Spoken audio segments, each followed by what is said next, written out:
Hey everybody, welcome back to the channel. Alright guys, I hope everyone's having a blessed day. Alright guys, got another vintage ratchet for you here. This time we have a NAPA 3/8 inch drive, or 3/8 drive, USA made, right here if you guys can see that. USA made, and here's your part number right here on the ratchet as well. MB53, and it also is a patent number if you guys want to look that patent number up, and that's the patent number for this indexing head right here. This is a 72 tooth ratchet from what I was able to count. But to use it though, you just push down on this screw here and you're able to turn it 180 degrees, or it actually goes a little bit further than 180 degrees, but and then it'll just lock back in once you get to a spot.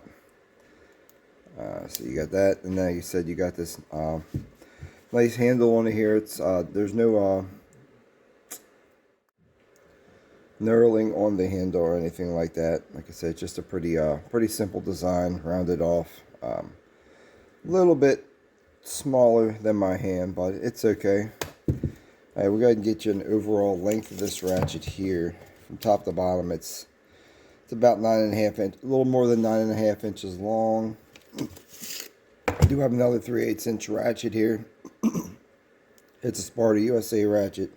As you can see, that one is a little bit longer, and also that the head is a whole lot thicker too. So just to give you guys an idea of how big the head is, I'll just use some dial calipers here. We'll just do it in millimeters or whatever, but from side to side you got 28, almost 29 millimeters, and then the thickness of it, we'll just go with just the head first. That's 14 millimeters, and then we'll go with the anvil and the switch as well, and you're getting 29 again, almost 30 millimeters there. But we're gonna go ahead and tear this ratchet down. For this, you're just gonna need a couple Allen screws, because this is a round head ratchet. It's not your typical ratchet with a face plate on it. So you're gonna need an 1/8 inch Allen key and a 5/32. So the 1/8 inch Allen key is going to be for the head, and the 5/32 is going to be for the the piece that actually indexes. Yeah, I looked on Allied Artifacts for some information about this ratchet. I couldn't find anything on it. I also looked on the net. Couldn't really find anything about this anywhere. So just take the screw out, then you can slide this barrel out that has all these pins on it, and they're the pins that go into the head of the ratchet. Okay, so then you got this piece here, and I'm wondering if this threads into this. So you're going to need another Allen key. Take that one out. That might be an 1.25 inches here. That's actually bigger than that.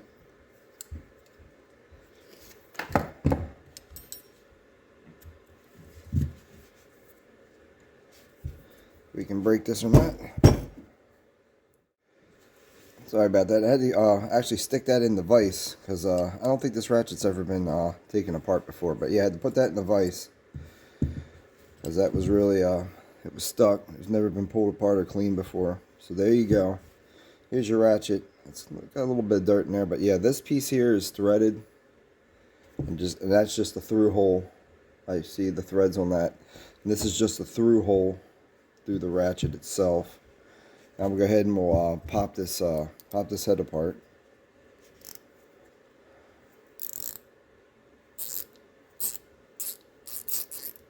All right.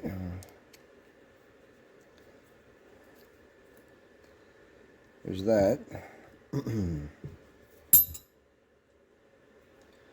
there you go. As you see in there, there's it does have some grease in it, but it looks like it's really old. So I'm probably gonna I'm gonna clean this off really good before put it back together. As you can see, there's a heart spring inside there. Pull the heart spring out, and the heart spring will come out with the pawl. And as you can see how fine fine that pawl is. It's pretty fine. And then your the head, the anvil should just be able to come right out. The anvil comes out on the other side there as well. There's your anvil. Like I said, it's just half of it's machined, and the other half is where the pawl sits. And then all your machine work is actually done inside the head of the ratchet. All right, I'm gonna go get some stuff. I'm gonna clean this out real good, and then we'll come back and we'll reassemble it. All right, so I got all the parts cleaned off as best I could, except for this. You probably would need compressed air to really get all that out of there, but I scraped all the crud out and everything else. When we get it all put back together, I'm just gonna go put some of this machine oil down the side of it, because it had like a very thick grease inside of it as well. So this piece would go through here, and this piece had this threaded part that goes through here. So we got to tighten this back up first, and that's your 5/16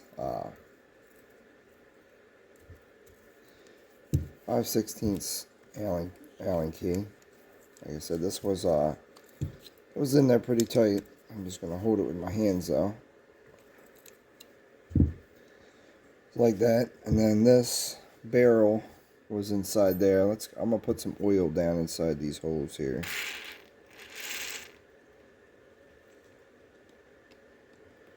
For lubrication purposes. Put the barrel back down inside here.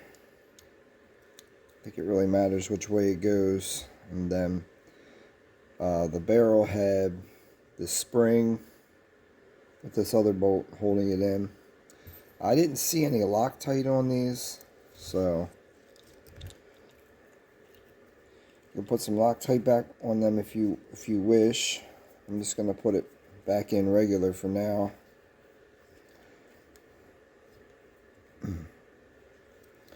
That in there, I'm going to snug it up a little bit. Now we'll just check and make sure it's not too tight. And it's kind of tight, so let me loosen it up a little bit and see. There we go. Now it doesn't want to... yeah, it's still... if I can snug it up a little bit more. It doesn't really want to... not really working here. I have to loosen it up some more. Try this again.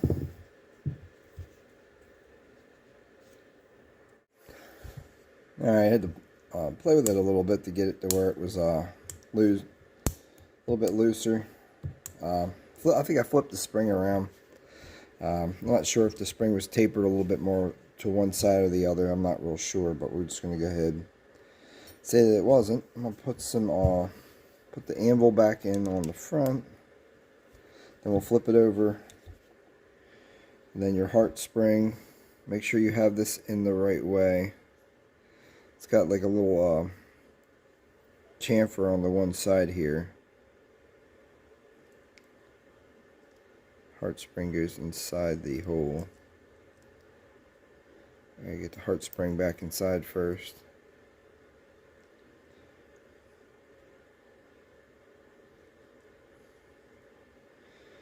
Heart spring back inside, and we'll set the heart spring back inside there like that, and then pick it up and drop it out. Let's do it again.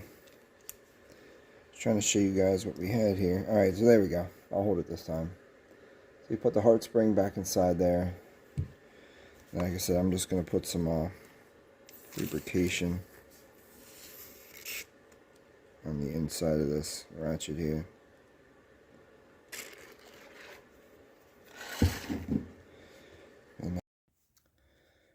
Alright, so you got this groove right here. You got a space up at the top. And when you put this thing back together, this pin has to sit up inside that space up there. So you're going to have to push and stretch this heart spring up to get it up in there.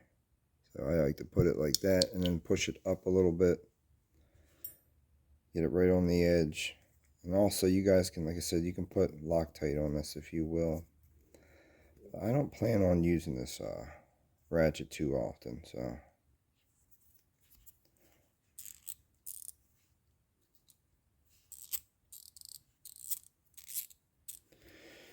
That sounds pretty decent for an older vintage ratchet. The anvil play, like I said, you got a little bit of anvil play in there as well, and also the fitment of us.